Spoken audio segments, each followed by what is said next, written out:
Golden Rules for Making Money by P.T. Barnum. In the United States, where we have more land than people, it is not at all difficult for persons in good health to make money. In this comparatively new field, there are so many avenues of success open, so many vocations which are not crowded, that any person of either sex who is willing, at least for the time being, to engage in any respectable occupation that offers, may find lucrative employment. Those who really desire to attain an independence have only to set their minds upon it and adopt the proper means, as they do in regard to any other object which they wish to accomplish, and the thing is easily done. But however easy it may be found to make money, I have no doubt many of my hearers will agree it is the most difficult thing in the world to keep it. The road to wealth is, as Dr. Franklin truly says, as plain as the road to the mill. It consists simply in expending less than we earn. That seems to be a very simple problem. Mr. Micawber, one of those happy creations of the genial Dickens, puts the case in a strong light when he says that to have annual income of £20 per annum and spend £20 and sixpence is to be the most miserable of men, whereas to have an income of only £20 and spend but £19 and sixpence is to be the happiest of mortals. Many of my readers may say, "We understand this. This is economy, and we know economy is wealth. We know we can't eat our cake and keep it also." Yet I beg to say that perhaps more cases of failure arise from mistakes on this point than almost any other. The fact is, many people think they understand economy when they really do not. True economy is misapprehended, and people go through life without properly comprehending what that principle is. One says, "I have an income of so much, and here is my neighbor who has the same. Yet every year he gets something ahead and I fall short. Why is it? I know all about economy." He thinks he does, but he does not. There are men who think that economy consists in saving cheese parings and candle ends, in cutting off 2 pence from the laundress bill and doing all sorts of little, mean, dirty things. Economy is not meanness. The misfortune is, also, that this class of persons let their economy apply in only one direction. They fancy they are so wonderfully economical in saving a halfpenny where they ought to spend tuppence, that they think they can afford to squander in other directions. A few years ago, before kerosene oil was discovered or thought of, one might stop overnight at almost any farmer's house in the agricultural districts and get a very good supper, but after supper he might attempt to read in the sitting room, and would find it impossible with the inefficient light of one candle. The hostess, seeing his dilemma, would say, "It is rather difficult to read here evenings. The proverb says, 'You must have a ship at sea in order to be able to burn 2 candles at once.' We never have an extra candle except on extra occasions.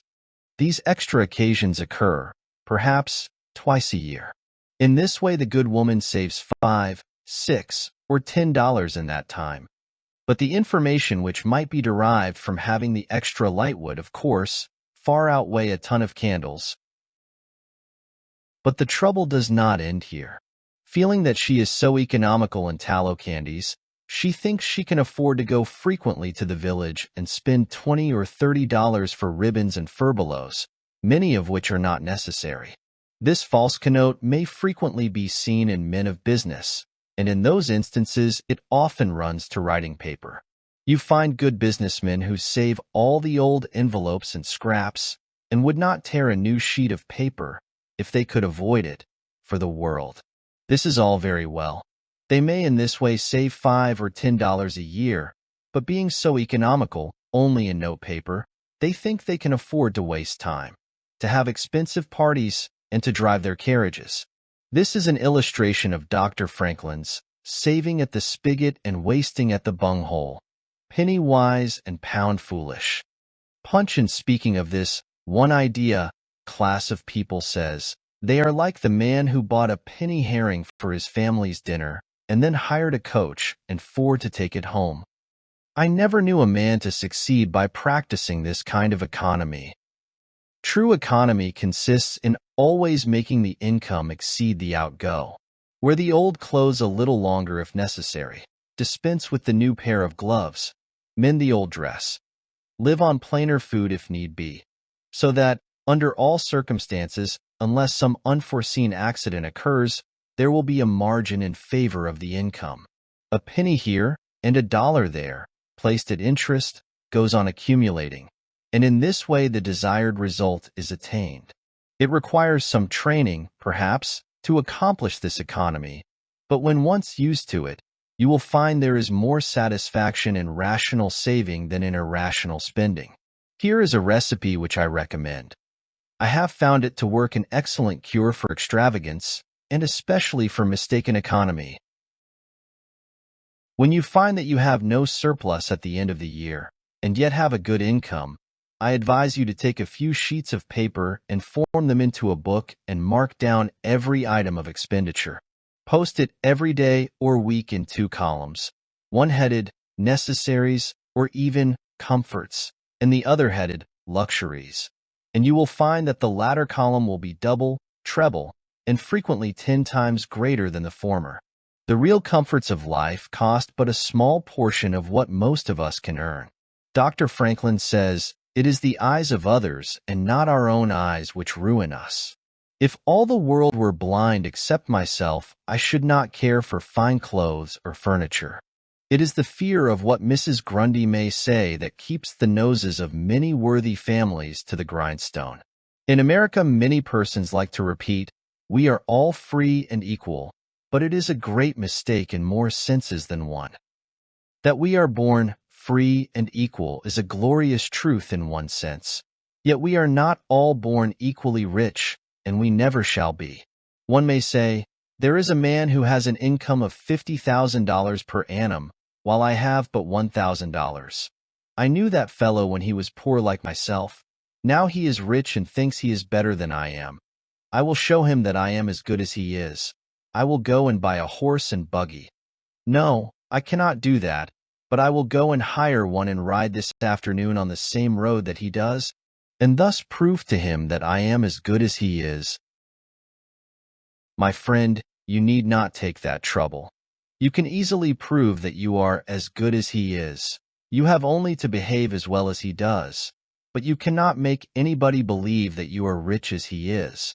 Besides, if you put on these airs, and waste your time and spend your money, your poor wife will be obliged to scrub her fingers off at home and buy her tea 2 ounces at a time, and everything else in proportion, in order that you may keep up appearances and, after all, deceive nobody.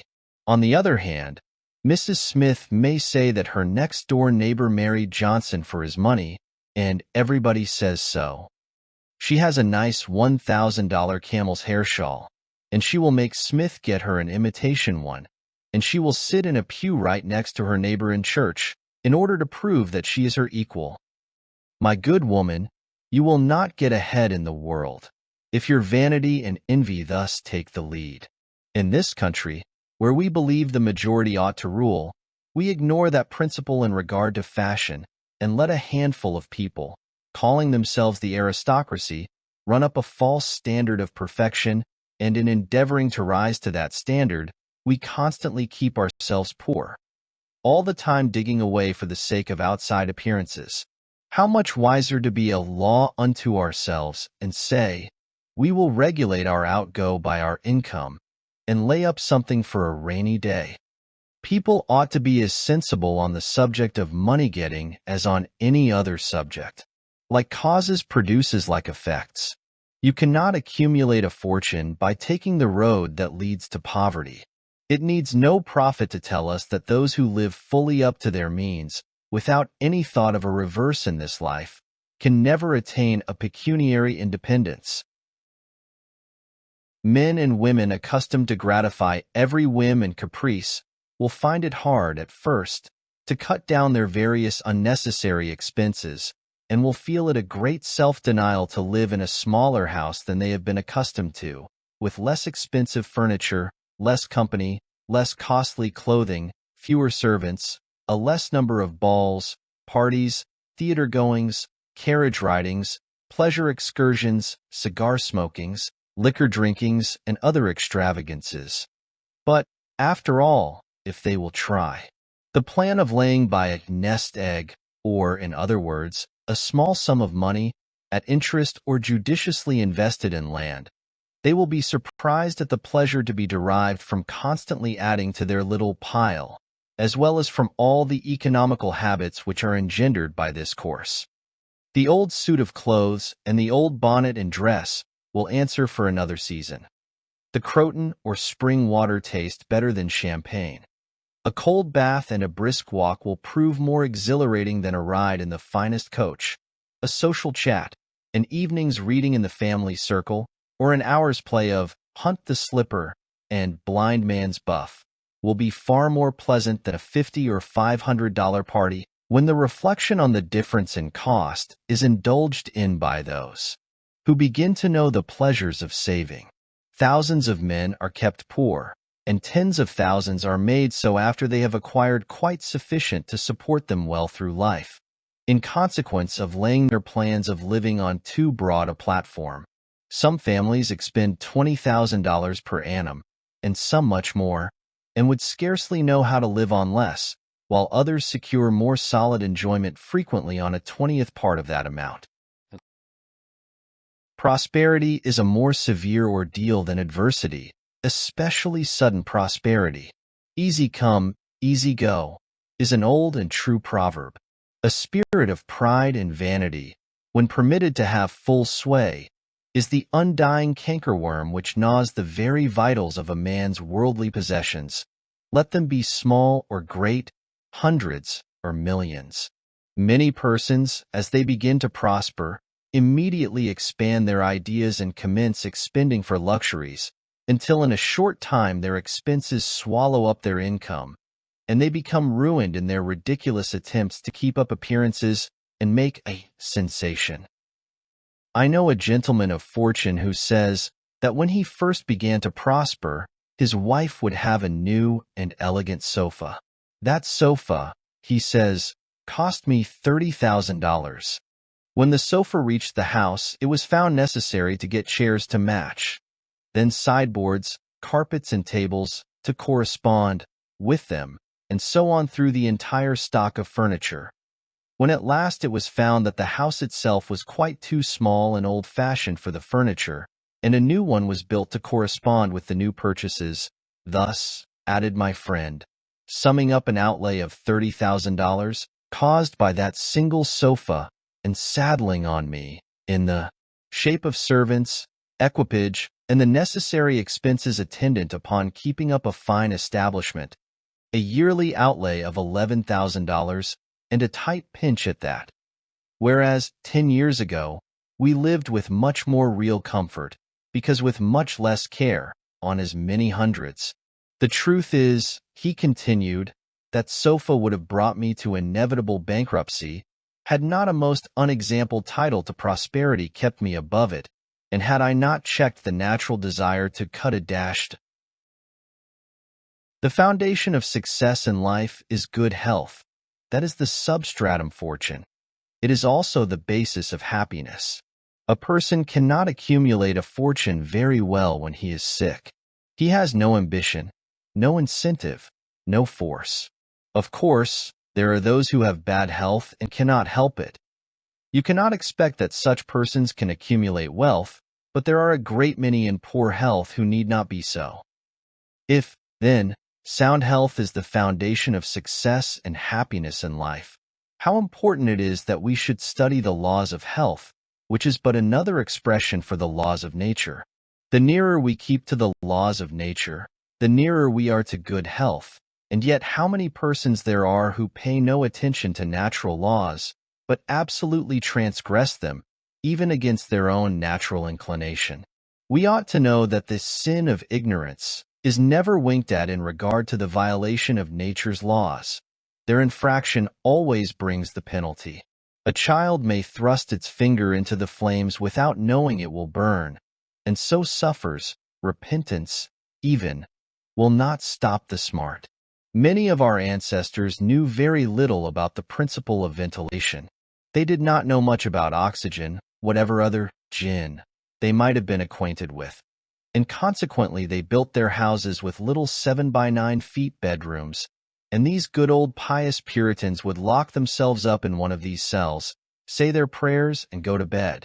In the morning they would devoutly return thanks for the preservation of their lives during the night, and nobody had better reason to be thankful. Probably some big crack in the window, or in the door, let in a little fresh air, and thus save them. Many persons knowingly violate the laws of nature against their better impulses for the sake of fashion. For instance, there is one thing that nothing living except a vile worm ever naturally loved, and that is tobacco. Yet how many persons there are who deliberately train an unnatural appetite and overcome this implanted aversion for tobacco to such a degree that they get to love it. They have got hold of a poisonous, filthy weed, or rather that takes a firm hold of them. Here are married men who run about spitting tobacco juice on the carpet and floors, and sometimes even upon their wives besides.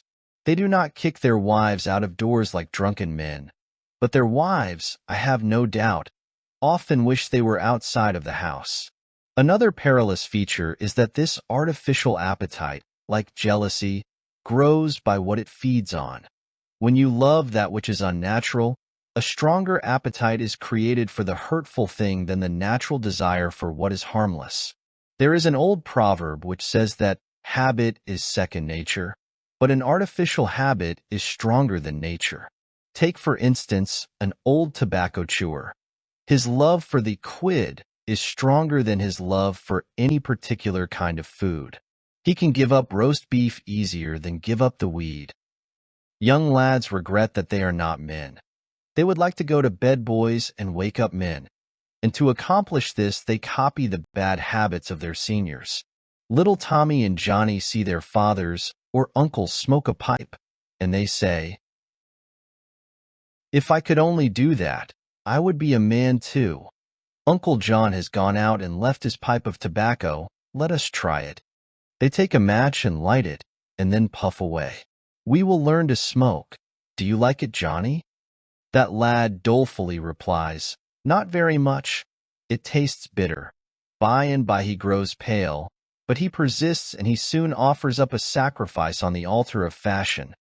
But the boys stick to it and persevere until at last they conquer their natural appetites and become the victims of acquired tastes. I speak by the book, for I have noticed its effects on myself, having gone so far as to smoke 10 or 15 cigars a day, although I have not used the weed during the last 14 years and never shall again. The more a man smokes, the more he craves smoking. The last cigar smoked simply excites the desire for another, and so on incessantly. Take the tobacco chewer. In the morning, when he gets up, he puts a quid in his mouth and keeps it there all day, never taking it out except to exchange it for a fresh one. Or when he is going to eat, oh, yes, at intervals during the day and evening. Many a chewer takes out the quid and holds it in his hand long enough to take a drink, and then pop it goes back again. This simply proves that the appetite for rum is even stronger than that for tobacco.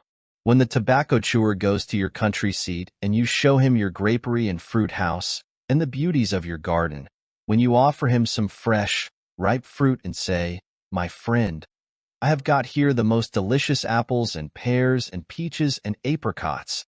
I have imported them from Spain, France, and Italy. Just see those luscious grapes. There is nothing more delicious nor more healthy than ripe fruit, so help yourself. I want to see you delight yourself with these things." He will roll the dear quid under his tongue and answer, "No, I thank you. I have got tobacco in my mouth."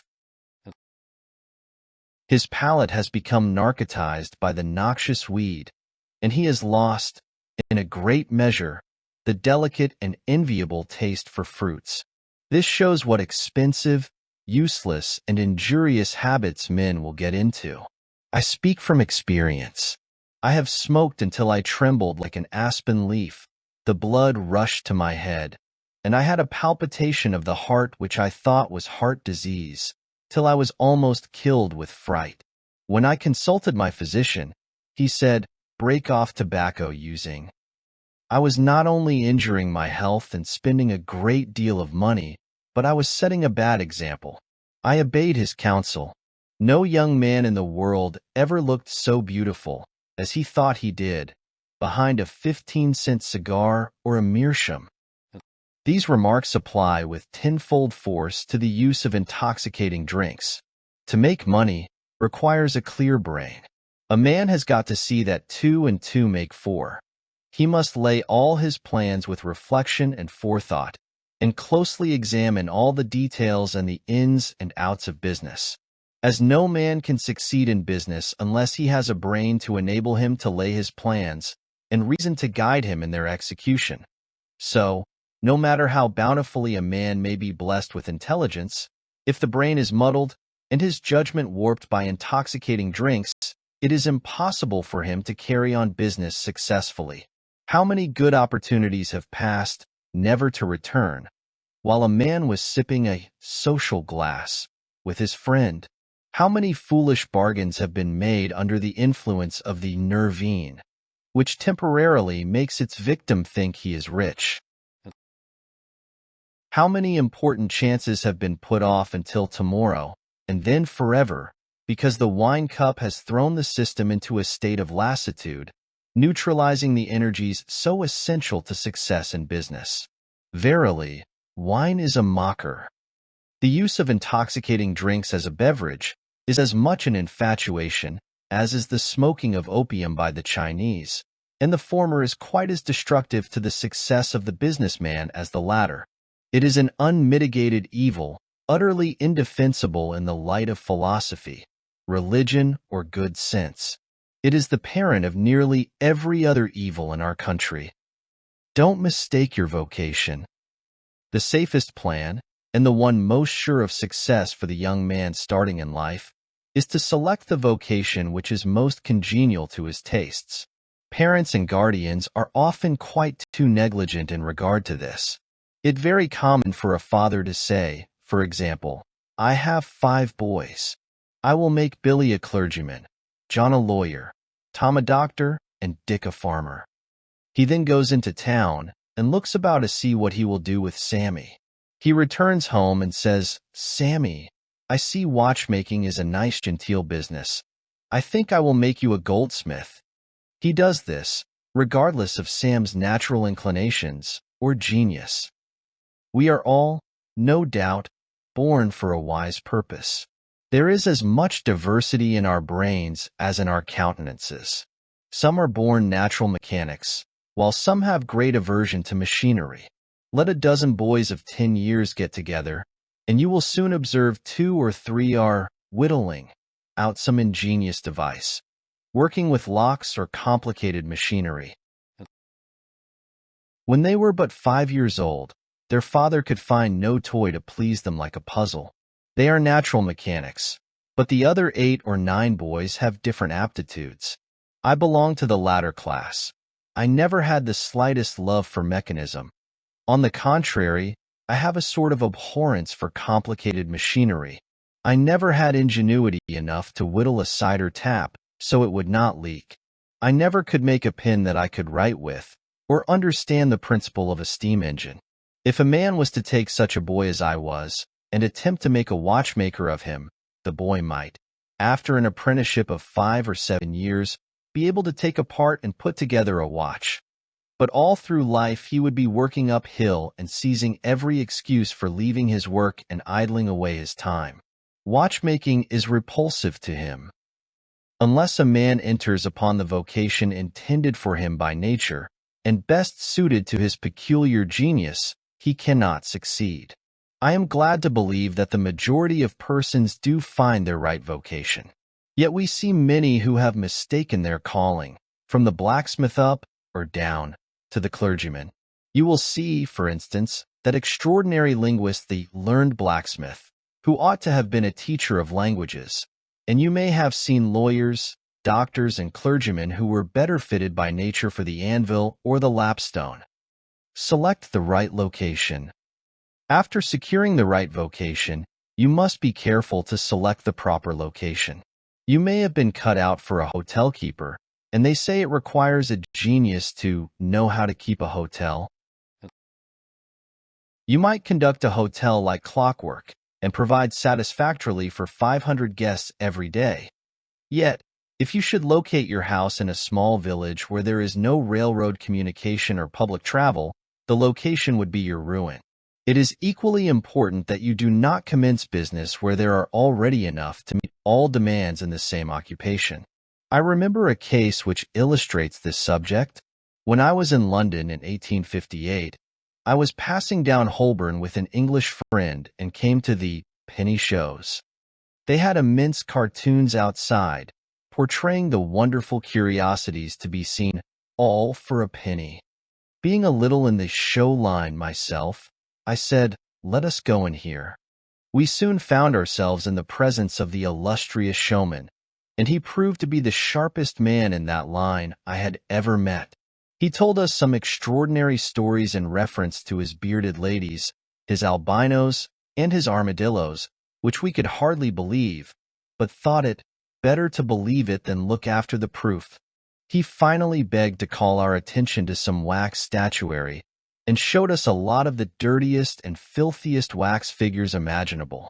They looked as if they had not seen water since the deluge. "What is there so wonderful about your statuary?" I asked. "I beg you not to speak so satirically," he replied. "Sir, these are not Madame Tussauds wax figures, all covered with gilt and tinsel and imitation diamonds, and copied from engravings and photographs. Mine, sir, were taken from life. Whenever you look upon one of those figures, you may consider that you are looking upon the living individual." Glancing casually at them, I saw one labeled Henry VIII, and feeling a little curious upon seeing that it looked like Calvin Edson, the living skeleton, I said, "Do you call that Henry VIII? He replied, "Certainly, sir. It was taken from life at Hampton Court by special order of His Majesty. On such a day, he would have given the hour of the day if I had resisted." I said, "Everybody knows that Henry VIII was a great stout old king, and that figure is lean and lank. What do you say to that?" "Why," he replied, "you would be lean and lank yourself if you sat there as long as he has." There was no resisting such arguments. I said to my English friend, "Let us go out. Do not tell him who I am. I show the white feather. He beats me." He followed us to the door, and seeing the rabble in the street, he called out, "Ladies and gentlemen, I beg to draw your attention to the respectable character of my visitors," pointing to us as we walked away. I called upon him a couple of days afterwards, told him who I was, and said, "My friend, you are an excellent showman, but you have selected a bad location." He replied, "This is true, sir. I feel that all my talents are thrown away, but what can I do?" "You can go to America," I replied. "You can give full play to your faculties over there. You will find plenty of elbow room in America. I will engage you for 2 years. After that, you will be able to go on your own account." He accepted my offer and remained 2 years in my New York museum. He then went to New Orleans and carried on a traveling show business during the summer. Today, he is worth $60,000, simply because he selected the right vocation and also secured the proper location. The old proverb says, 3 removes are as bad as a fire. But when a man is in the fire, it matters but little how soon or how often he removes. Avoid debt.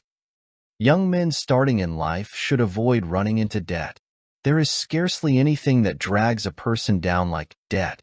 It is a slavish position to get in, yet we find many a young man, hardly out of his teens, running in debt. He meets a chum and says, "Look at this. I have got trusted for a new suit of clothes." He seems to look upon the clothes as so much given to him. Well, it frequently is so, but if he succeeds in paying and then gets trusted again, he is adopting a habit which will keep him in poverty through life. Debt robs a man of his self-respect and makes him almost despise himself. grunting and groaning and working for what he has eaten up or worn out. And now when he is called upon to pay up, he has nothing to show for his money. This is properly termed working for a dead horse. I do not speak of merchants buying and selling on credit, or of those who buy on credit in order to turn the purchase to a profit. The old Quaker said to his farmer son, John, never get trusted. But if thee gets trusted for anything, let it be for manure, because that will help thee pay it back again. Mr. Beecher advised young men to get in debt, if they could, to a small amount in the purchase of land in the country districts. If a young man, he says, will only get in debt for some land and then get married, these two things will keep him straight, or nothing will. This may be safe to a limited extent, but getting in debt for what you eat and drink and wear is to be avoided. Some families have a foolish habit of getting credit at the stores, and thus frequently purchase many things which might have been dispensed with. It is all very well to say, I have got trusted for 60 days, and if I don't have the money, the creditor will think nothing about it. There is no class of people in the world who have such good memories as creditors. When the 60 days run out, you will have to pay. If you do not pay, you will break your promise and probably resort to a falsehood. You may make some excuse or get in debt elsewhere to pay it, but that only involves you the deeper. A good-looking, lazy young fellow was the apprentice boy, Horatio. His employer said, Horatio, did you ever see a snail? I think I have, he drawled out. You must have met him then, for I am sure you never overtook one, said the boss. Your creditor will meet you or overtake you and say, Now, my young friend, you agreed to pay me. You have not done it. You must give me your note. You give the note on interest, and it commences working against you. It is a dead horse.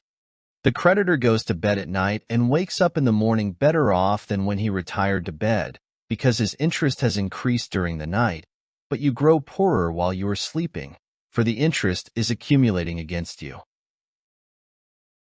Money is in some respects like fire.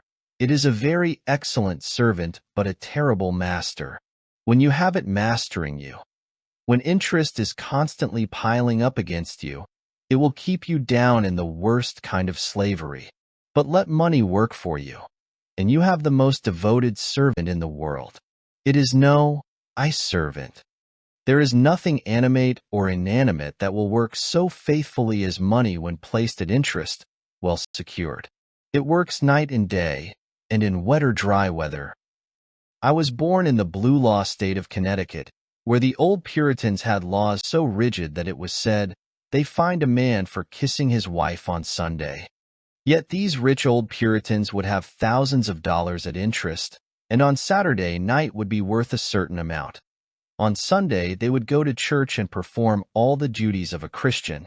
On waking up on Monday morning, they would find themselves considerably richer than the Saturday night previous, simply because their money placed at interest had worked faithfully for them all day Sunday, according to law. Do not let it work against you. If you do, there is no chance for success in life so far as money is concerned. John Randolph, the eccentric Virginian, once exclaimed in Congress, Mr. Speaker, I have discovered the philosopher's stone. Pay as you go. This is, indeed, nearer to the philosopher's stone than any alchemist has ever yet arrived. Persevere. When a man is in the right path, he must persevere. I speak of this because there are some persons who are born tired, naturally lazy, and possessing no self-reliance and no perseverance. But they can cultivate these qualities. As Davy Crockett said, This thing remember, when I am dead, be sure you are right, then go ahead. It is this go-aheaditiveness, this determination not to let the horrors or the blues take possession of you, so as to make you relax your energies in the struggle for independence, which you must cultivate. How many have almost reached the goal of their ambition, but, losing faith in themselves, have relaxed their energies, and the golden prize has been lost forever. It is, no doubt, often true, as Shakespeare says, "There is a tide in the affairs of men, which, taken at the flood, leads on to fortune." If you hesitate, some bolder hand will stretch out before you and get the prize. Remember the proverb of Solomon, "He becometh poor that dealeth with a slack hand, but the hand of the diligent maketh rich." Perseverance is sometimes but another word for self-reliance. Many persons naturally look on the dark side of life and borrow trouble. They are born so. Then they ask for advice, and they will be governed by one wind and blown by another, and cannot rely upon themselves. Until you can get so that you can rely upon yourself, you need not expect to succeed. I have known men, personally, who have met with pecuniary reverses and absolutely committed suicide because they thought they could never overcome their misfortune. But I have known others who have met more serious financial difficulties and have bridged them over by simple perseverance, aided by a firm belief that they were doing justly and that Providence would overcome evil with good. You will see this illustrated in any sphere of life. Take two generals. Both understand military tactics, both educated at West Point, if you please, both equally gifted. Yet one, having this principle of perseverance, and the other lacking it, the former will succeed in his profession, while the latter will fail. One may hear the cry, "The enemy are coming, and they have got cannon." "Got cannon?" says the hesitating general. "Yes." "Then halt every man." He wants time to reflect. His hesitation is his ruin. The enemy passes unmolested or overwhelms him, while on the other hand, the general of pluck, perseverance, and self-reliance goes into battle with a will. Amid the clash of arms, the booming of cannon, the shrieks of the wounded, and the moans of the dying, you will see this man persevering, going on, cutting and slashing his way through with unwavering determination, inspiring his soldiers to deeds of fortitude, valor, and triumph. Whatever you do, do it with all your might. Work at it, if necessary, early and late, in season and out of season, not leaving a stone unturned, and never deferring for a single hour that which can be done just as well now. The old proverb is full of truth and meaning. Whatever is worth doing at all is worth doing well. Many a man acquires a fortune by doing his business thoroughly, while his neighbor remains poor for life because he only half does it. Ambition, energy, industry, perseverance are indispensable requisites for success in business. Fortune always favors the brave and never helps a man who does not help himself. It won't do to spend your time like Mr. Micawber in waiting for something to turn up. To such men, one of two things usually turns up: the poorhouse or the jail. For idleness breeds bad habits and clothes a man in rags. The poor spendthrift vagabond says to a rich man, "I have discovered there is enough money in the world for all of us if it was equally divided. This must be done, and we shall all be happy together." "But," was the response, "if everybody was like you, it would be spent in 2 months, and what would you do then?" "Oh, divide again. Keep dividing, of course." I was recently reading in a London paper an account of a like philosophic pauper who was kicked out of a cheap boarding house because he could not pay his bill, but he had a roll of papers sticking out of his coat pocket, which, upon examination, proved to be his plan for paying off the national debt of England without the aid of a penny. People have got to do as Cromwell said, not only trust in Providence, but keep the powder dry. Do your part of the work, or you cannot succeed. Muhammad, one night, while encamping in the desert, overheard one of his fatigued followers remark, "I will loose my camel and trust it to God." "No, no, not so," said the prophet. "Tie thy camel and trust it to God. Do all you can for yourselves, and then trust to Providence, or luck, or whatever you please to call it, for the rest." Depend upon your own personal exertions. The eye of the employer is often worth more than the hands of a dozen employees. In the nature of things, an agent cannot be so faithful to his employer as to himself. Many who are employers will call to mind instances where the best employees have overlooked important points which could not have escaped their own observation as a proprietor. No man has a right to expect to succeed in life unless he understands his business, and nobody can understand his business thoroughly unless he learns it by personal application and experience. A man may be a manufacturer. He has got to learn the many details of his business personally. He will learn something every day, and he will find he will make mistakes nearly every day. And these very mistakes are helps to him in the way of experiences if he but heeds them. He will be like the Yankee tin peddler, who, having been cheated as to quality in the purchase of his merchandise, said, "All right, there's a little information to be gained every day. I will never be cheated in that way again." Thus a man buys his experience, and it is the best kind if not purchased at too dear a rate. I hold that every man should, like Cuvier, the French naturalist, thoroughly know his business. So proficient was he in the study of natural history that you might bring to him the bone, or even a section of a bone of an animal which he had never seen described, and, reasoning from analogy, he would be able to draw a picture of the object from which the bone had been taken. On one occasion, his students attempted to deceive him. They rolled one of the number in a cowskin and put him under the professor's table as a new specimen. When the philosopher came into the room, some of the students asked him what animal it was. Suddenly the animal said, "I am the devil, and I am going to eat you." It was but natural that Cuvier should desire to classify this creature, and examining it intently, he said, "Divided hoof, graminivorous. It cannot be done." He knew that an animal with a split hoof must live upon grass and grain, or other kind of vegetation, and would not be inclined to eat flesh, dead or alive, so he considered himself perfectly safe. The possession of a perfect knowledge of your business is an absolute necessity in order to ensure success. Among the maxims of the elder Rothschild was one, all-apparent paradox: be cautious and bold. This seems to be a contradiction in terms, but it is not, and there is great wisdom in the maxim. It is, in fact, a condensed statement of what I have already said. It is to say, you must exercise your caution in laying your plans, but be bold in carrying them out. A man who is all caution will never dare to take hold and be successful, and a man who is all boldness is merely reckless and must eventually fail. A man may go on, change, and make $50,000 or $100,000 in speculating in stocks at a single operation.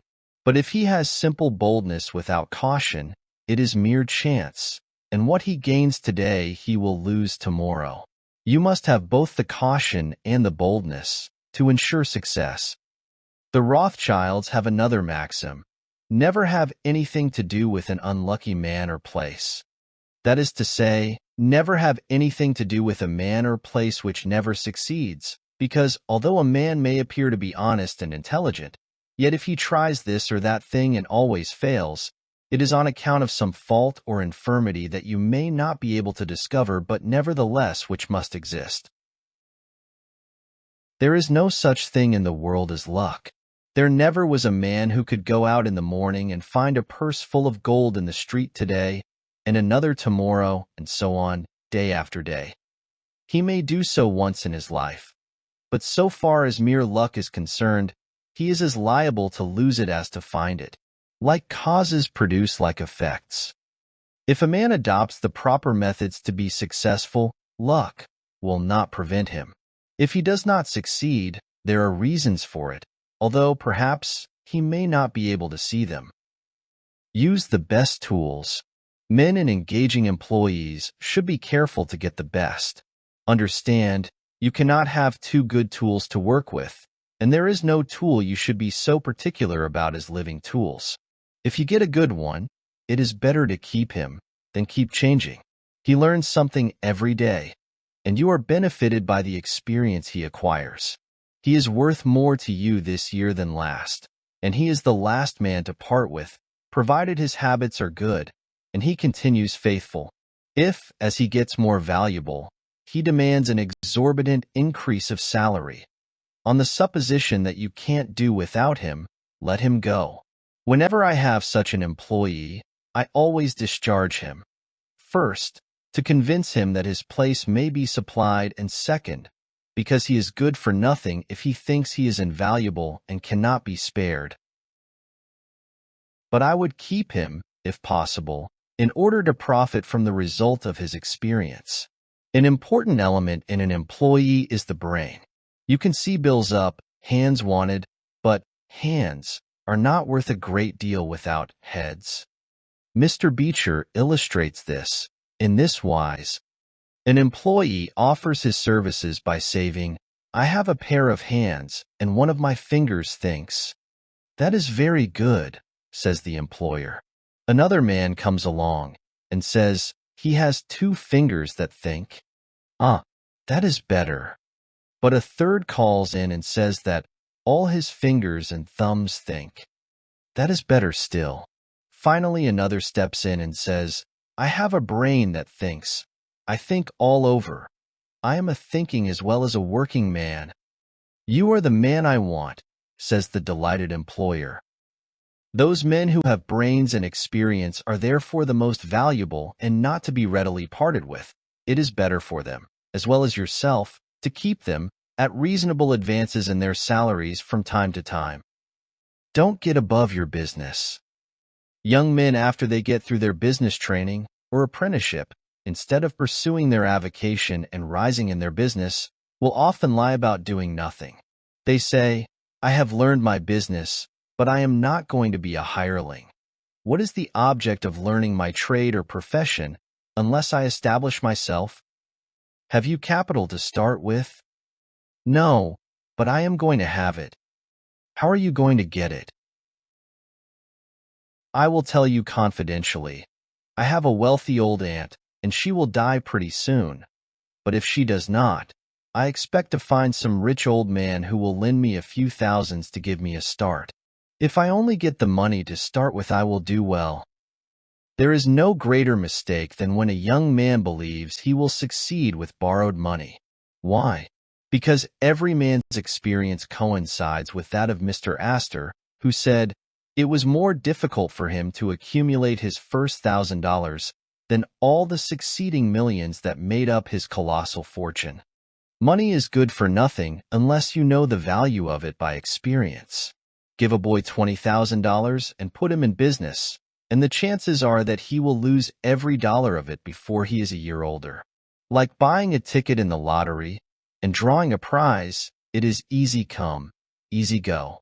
He does not know the value of it. Nothing is worth anything unless it costs effort. Without self-denial and economy, patience and perseverance, and commencing with capital which you have not earned, you are not sure to succeed in accumulating. Young men, instead of waiting for dead men's shoes, should be up and doing. For there is no class of persons who are so unaccommodating in regard to dying as these rich old people, and it is fortunate for the expectant heirs that it is so. 9 out of 10 of the rich men of our country today started out in life as poor boys, with determined wills, industry, perseverance, economy, and good habits. They went on gradually, made their own money, and saved it. And this is the best way to acquire a fortune. Stephen Girard started life as a poor cabin boy and died worth $9 million. A.T. Stewart was a poor Irish boy, and he paid taxes on $1.5 million of income per year. John Jacob Astor was a poor farmer boy and died worth 20 millions. Cornelius Vanderbilt began life rowing a boat from Staten Island to New York. He presented our government with a steamship worth $1 million and died worth 50 million. There is no royal road to learning, says the proverb, and I may say it is equally true. There is no royal road to wealth. But I think there is a royal road to both. The road to learning is a royal one. the road that enables the student to expand his intellect and add every day to his stock of knowledge until, in the pleasant process of intellectual growth, he is able to solve the most profound problems, to count the stars, to analyze every atom of the globe, and to measure the firmament. This is a regal highway, and it is the only road worth traveling. So in regard to wealth, go on in confidence, study the rules, and above all things, study human nature. For the proper study of mankind is man, and you will find that while expanding the intellect and the muscles, your enlarged experience will enable you every day to accumulate more and more principle, which will increase itself by interest and otherwise, until you arrive at a state of independence. You will find, as a general thing, that the poor boys get rich and the rich boys get poor. For instance, a rich man at his decease leaves a large estate to his family. His eldest sons, who have helped him earn his fortune, know by experience the value of money, and they take their inheritance and add to it. The separate portions of the young children are placed at interest, and the little fellows are patted on the head and told a dozen times a day, "You are rich. You will never have to work. You can always have whatever you wish, for you were born with a golden spoon in your mouth." The young heir soon finds out what that means. He has the finest dresses and playthings.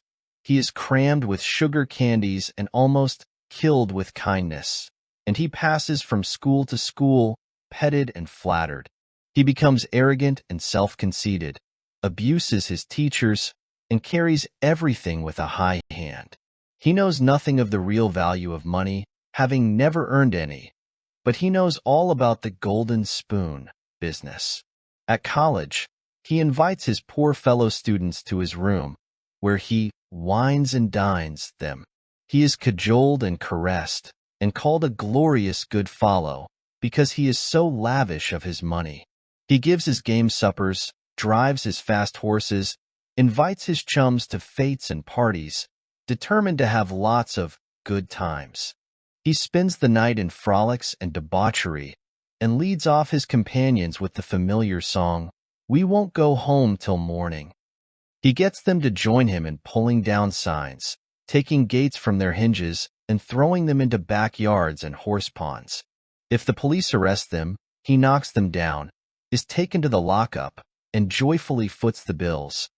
"Ah, my boys," he cries, "what is the use of being rich if you can't enjoy yourself?" He might more truly say, if you can't make a fool of yourself, but he is fast, hates slow things, and doesn't see it.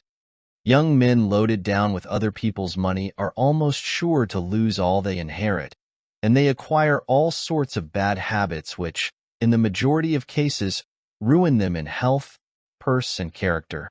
In this country, one generation follows another, and the poor of today are rich in the next generation or the third. Their experience leads them on, and they become rich, and they leave vast riches to their young children. These children, having been reared in luxury, are inexperienced and get poor. And after long experience, another generation comes on and gathers up riches again in turn. And thus, history repeats itself. And happy is he who by listening to the experience of others avoids the rocks and shoals on which so many have been wrecked. In England, the business makes the man. If a man in that country is a mechanic or working man, he is not recognized as a gentleman. On the occasion of my first appearance before Queen Victoria, the Duke of Wellington asked me what sphere in life General Tom Thumb's parents were in. "His father is a carpenter," I replied. "Oh, I had heard he was a gentleman," was the response of his grace. In this republican country, the man makes the business. No matter whether he is a blacksmith, a shoemaker, a farmer, banker, or lawyer, so long as his business is legitimate, he may be a gentleman. So any legitimate business is a double blessing. It helps the man engaged in it, and also helps others. The farmer supports his own family, but he also benefits the merchant or mechanic who needs the products of his farm. The tailor not only makes a living by his trade, But he also benefits the farmer, the clergyman, and others who cannot make their own clothing. But all these classes often may be gentlemen. The great ambition should be to excel all others engaged in the same occupation. The college student who was about graduating said to an old lawyer, "I have not yet decided which profession I will follow. Is your profession full?" "The basement is much crowded, but there is plenty of room upstairs," was the witty and truthful reply. No profession, trade, or calling is overcrowded in the upper story.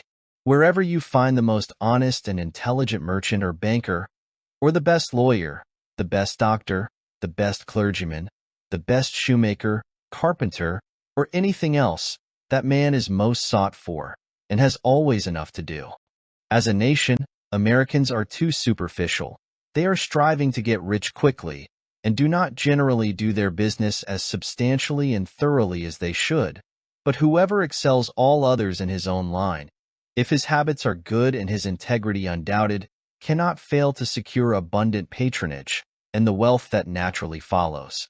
Let your motto then always be Excelsior, for by living up to it there is no such word as fail. Learn something useful.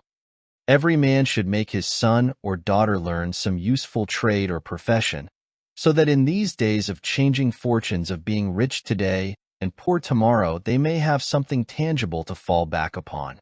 This provision might save many persons from misery, who by some unexpected turn of fortune have lost all their means.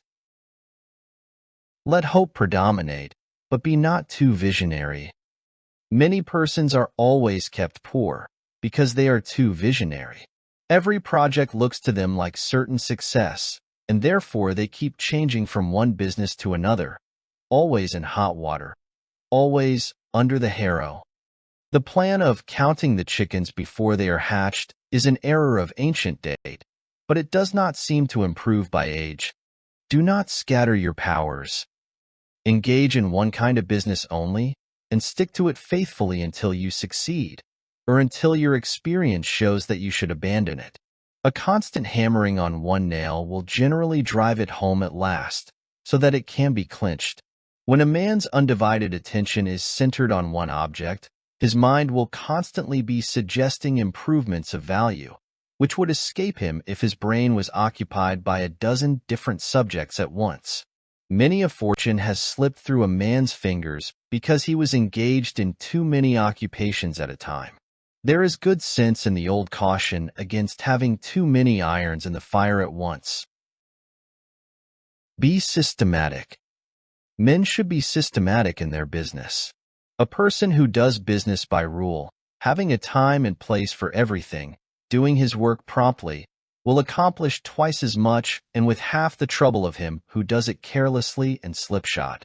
By introducing system into all your transactions, doing one thing at a time, always meeting appointments with punctuality, you find leisure for pastime and recreation. Whereas the man who only half does one thing, and then turns to something else and half does that, will have his business at loose ends, and will never know when his day's work is done, for it never will be done. Of course, there is a limit to all these rules. We must try to preserve the happy medium, for there is such a thing as being too systematic.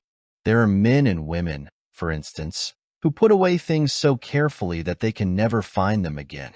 It is too much like the red tape formality at Washington and Mr. Dickens' circumlocution office, all theory and no result. When the Astor House was first started in New York City, it was undoubtedly the best hotel in the country. The proprietors had learned a good deal in Europe regarding hotels, and the landlords were proud of the rigid system which pervaded every department of their great establishment.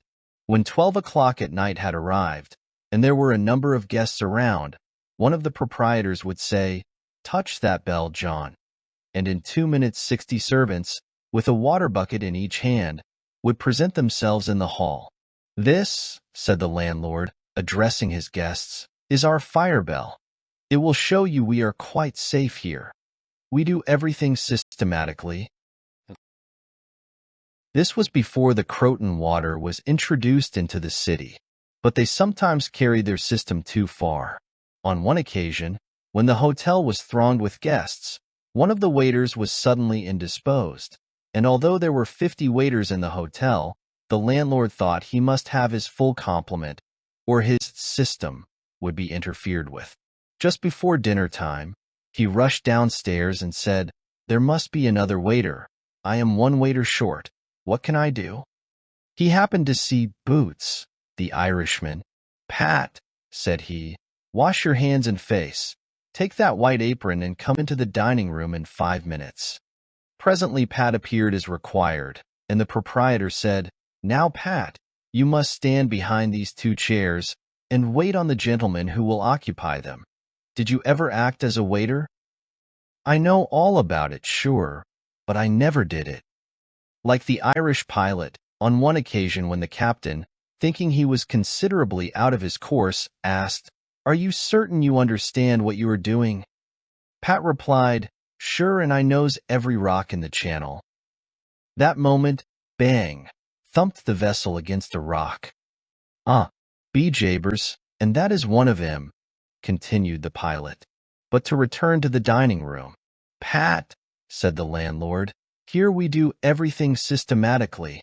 You must first give the gentlemen each a plate of soup, and when they finish that, ask them what they will have next." Pat replied, "And I understand perfectly the virtues of system." Very soon in came the guests. The plates of soup were placed before them. One of Pat's 2 gentlemen ate his soup, the other did not care for it. He said, "Waiter, take this plate away and bring me some fish." Pat looked at the untasted plate of soup, and remembering the instructions of the landlord in regard to system, replied, "Not till ye have ate your soup." Of course that was carrying system entirely too far. Read the newspapers. Always take a trustworthy newspaper, and thus keep thoroughly posted in regard to the transactions of the world. He who is without a newspaper is cut off from his species. In these days of telegraphs and steam, many important inventions and improvements in every branch of trade are being made, and he who don't consult the newspapers will soon find himself and his business left out in the cold. Beware of outside operations. We sometimes see men who have obtained fortunes suddenly become poor. In many cases, this arises from intemperance and often from gaming and other bad habits.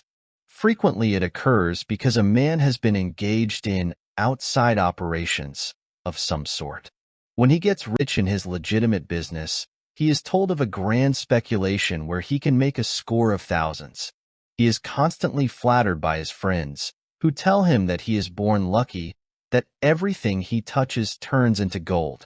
Now if he forgets that his economical habits, his rectitude of conduct, and a personal attention to a business which he understood, caused his success in life, he will listen to the siren voices. He says, "I will put in $20,000. I have been lucky, and my good luck will soon bring me back $60,000. A few days elapse, and it is discovered he must put in $10,000 more. Soon after he is told, it is all right, but certain matters not foreseen require an advance of $20,000 more, which will bring him a rich harvest. But before the time comes around to realize, the bubble bursts, he loses all he is possessed of, and then he learns what he ought to have known at the first, that however successful a man may be in his own business, if he turns from that and engages a business which he don't understand, he is like Samson when shorn of his locks his strength has departed, and he becomes like other men. If a man has plenty of money, he ought to invest something in everything that appears to promise success, and that will probably benefit mankind. But let the sums thus invested be moderate in amount, and never let a man foolishly jeopardize a fortune that he has earned in a legitimate way by investing it in things in which he has had no experience. Don't endorse without security. I hold that no man ought ever to endorse a note or become security for any man, be it his father or brother, to a greater extent than he can afford to lose and care nothing about, without taking good security. Here is a man that is worth $20,000. He is doing a thriving manufacturing or mercantile trade.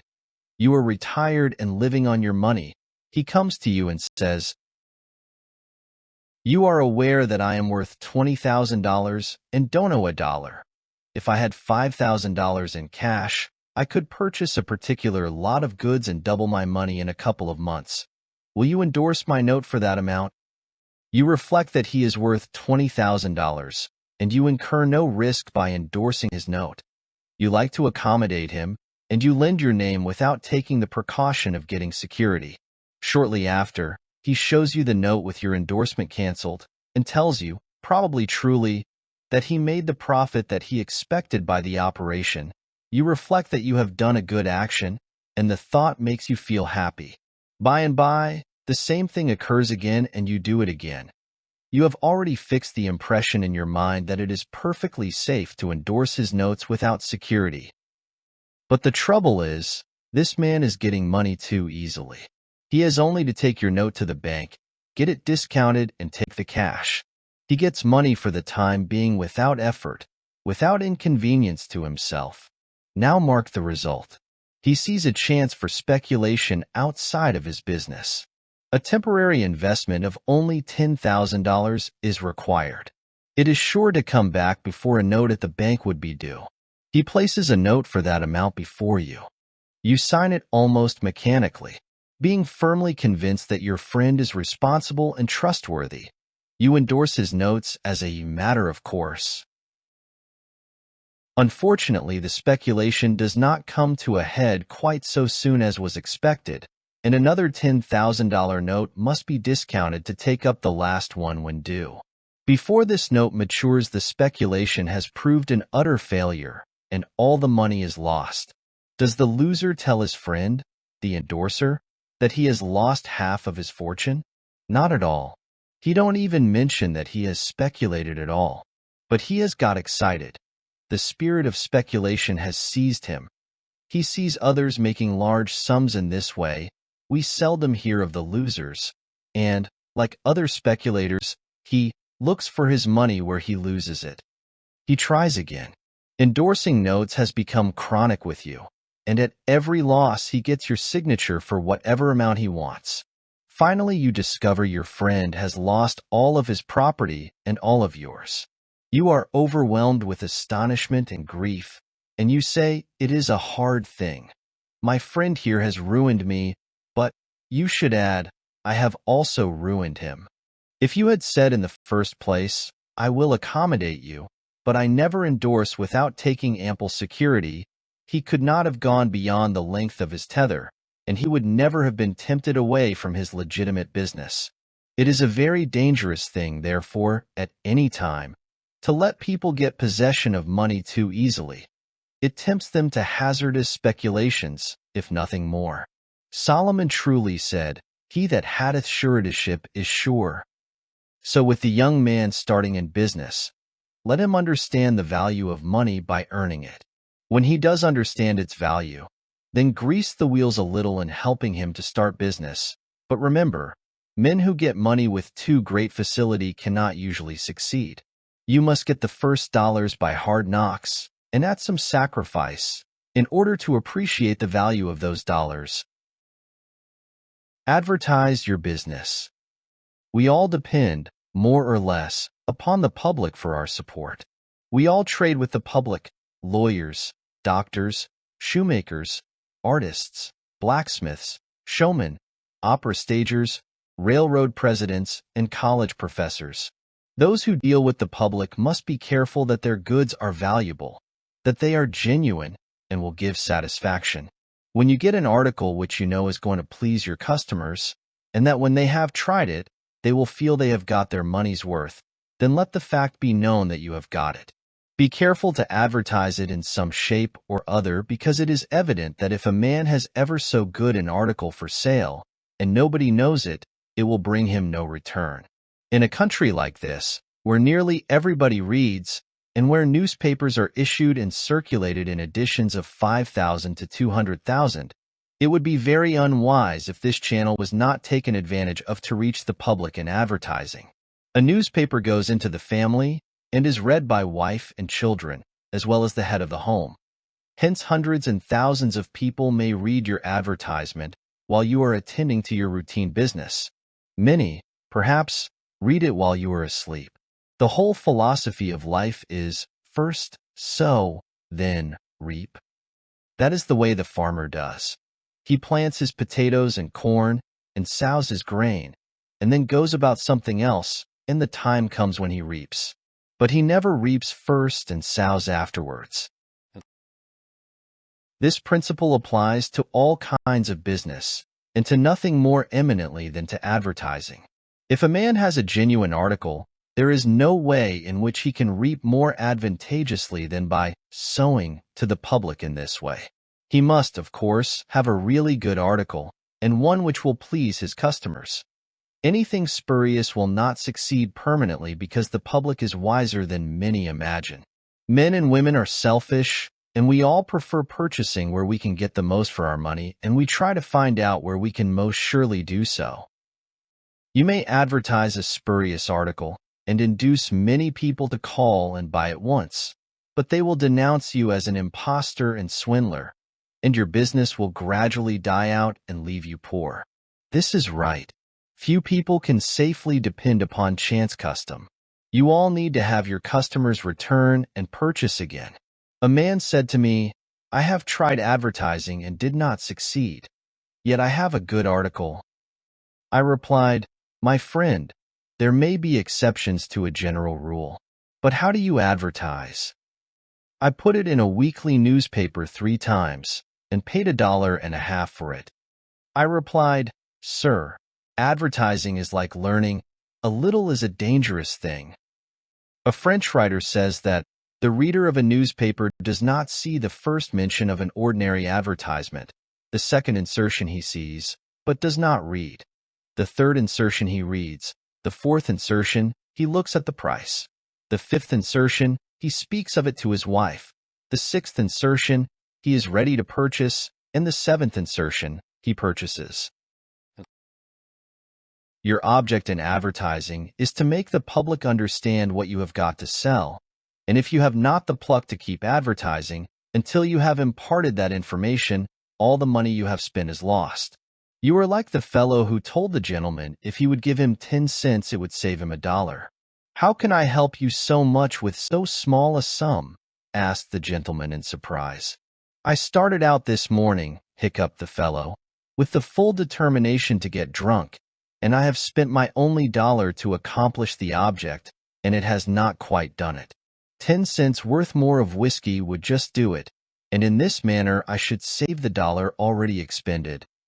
So a man who advertises at all must keep it up until the public know who and what he is, and what his business is, or else the money invested in advertising is lost. Some men have a peculiar genius for writing a striking advertisement, one that will arrest the attention of the reader at first sight. This fact, of course, gives the advertiser a great advantage. Sometimes a man makes himself popular by an unique sign or a curious display in his window. Recently, I observed a swing sign extending over the sidewalk in front of a store, on which was the inscription in plain letters, "Don't read the other side." Of course I did, and so did everybody else, and I learned that the man had made all independence by first attracting the public to his business in that way, and then using his customers well afterwards. Genin, the hatter, bought the first Jenny Lind ticket at auction for $225 because he knew it would be a good advertisement for him. "Who was the bidder?" said the auctioneer as he knocked down that ticket at Castle Garden. "Genin, the hatter," was the response. Here were thousands of people from the Fifth Avenue and from distant cities in the highest stations in life. "Who is Genin, the hatter?" they exclaimed. They had never heard of him before.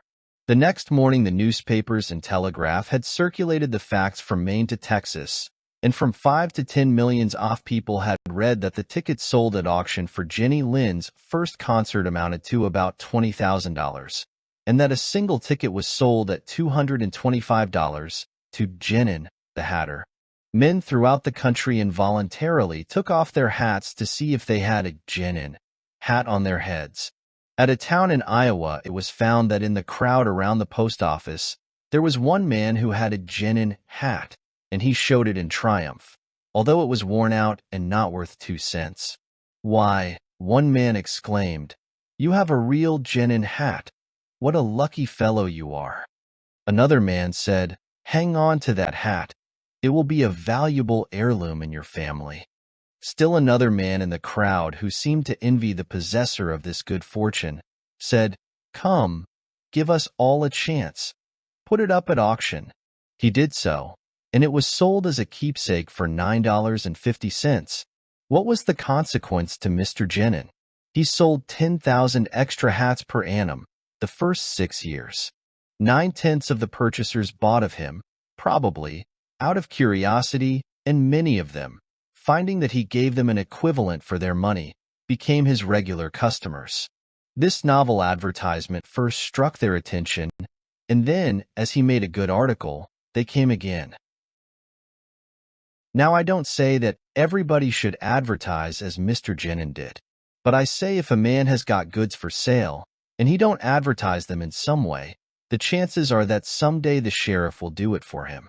Nor do I say that everybody must advertise in a newspaper, or indeed use printer's ink at all. On the contrary, although that article is indispensable in the majority of cases, yet doctors and clergymen, and sometimes lawyers and some others, can more effectually reach the public in some other manner. But it is obvious, they must be known in some way, else how could they be supported? Be polite and kind to your customers.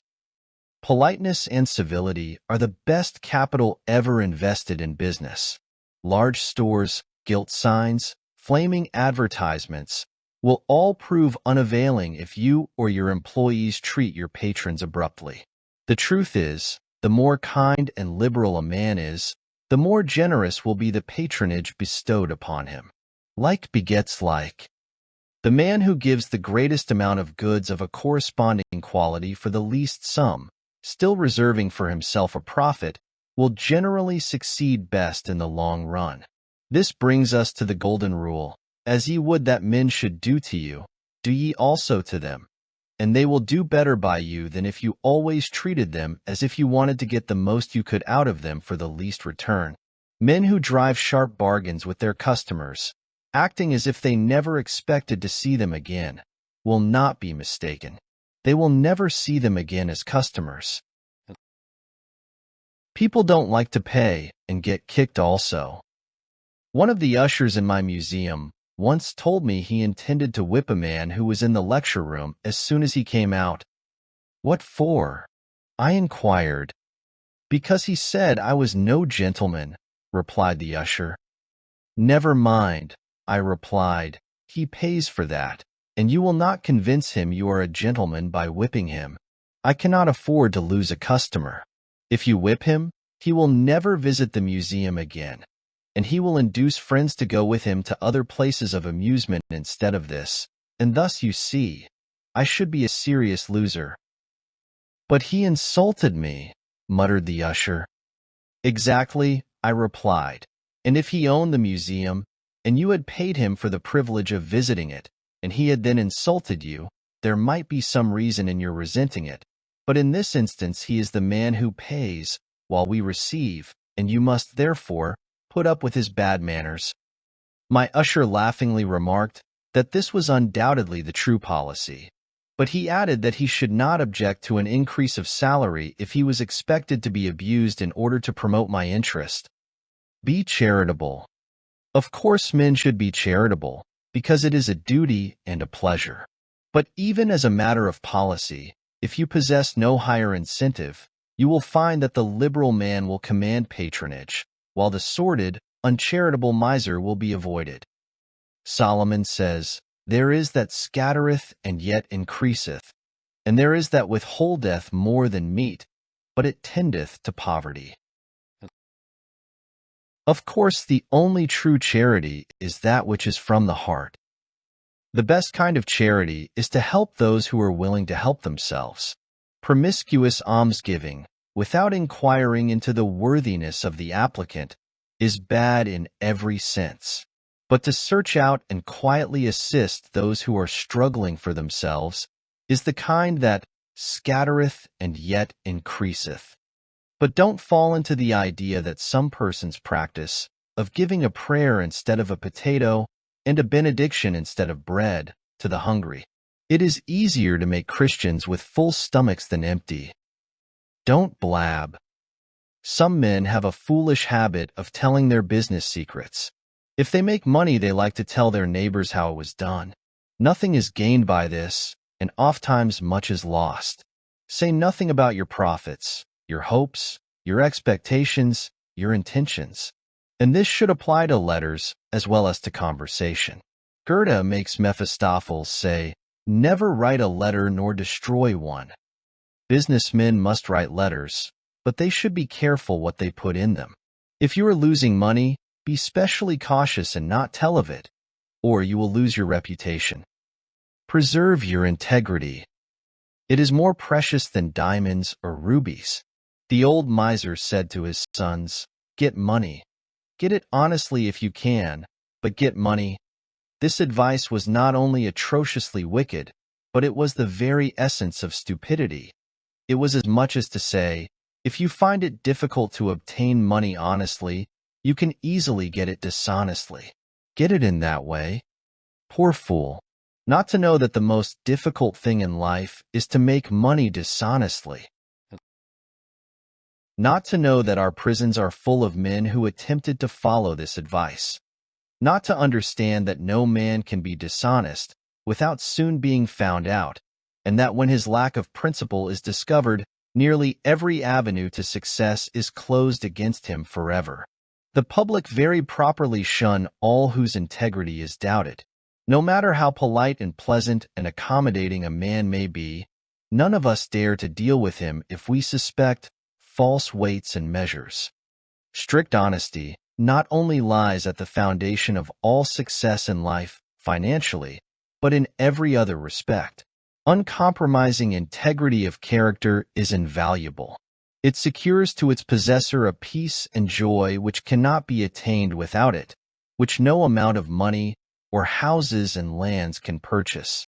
A man who is known to be strictly honest may be ever so poor, but he has the purses of all the community at his disposal, for all know that if he promises to return what he borrows, he will never disappoint them. As a mere matter of selfishness, therefore, if a man had no higher motive for being honest, all will find that the maxim of Dr. Franklin can never fail to be true, that honesty is the best policy. To get rich is not always equivalent to being successful. There are many rich poor men, while there are many others, honest and devout men and women, who have never possessed so much money as some rich persons squander in a week, but who are nevertheless really richer and happier than any man can ever be while he is a transgressor of the higher laws of his being. The inordinate love of money, no doubt, may be and is the root of all evil, but money itself, when properly used, is not only a handy thing to have in the house, but affords the gratification of blessing our race by enabling its possessor to enlarge the scope of human happiness and human influence. The desire for wealth is nearly universal, and none can say it is not laudable, provided the possessor of it accepts its responsibilities and uses it as a friend to humanity. The history of money-getting, which is commerce, is a history of civilization, and wherever trade has flourished most, there, too, have art and science produced the noblest fruits. In fact, as a general thing, money-getters are the benefactors of our race. To them, in a great measure, are we indebted for our institutions of learning and of art, our academies, colleges, and churches. It is no argument against the desire for, or the possession of wealth, to say that there are sometimes misers who hoard money only for the sake of hoarding, and who have no higher aspiration than to grasp everything which comes within their reach. As we have sometimes hypocrites in religion and demagogues in politics, so there are occasionally misers among money-getters. These, however, are only exceptions to the general rule. But when, in this country, we find such a nuisance and stumbling block as a miser, we remember with gratitude that in America we have no laws of primogeniture, and that in the due course of nature the time will come when the hoarded dust will be scattered for the benefit of mankind. To all men and women, therefore, do I conscientiously say, make money honestly, and not otherwise, for Shakespeare has truly said, "He that wants money, means, and content is without three good friends." The end.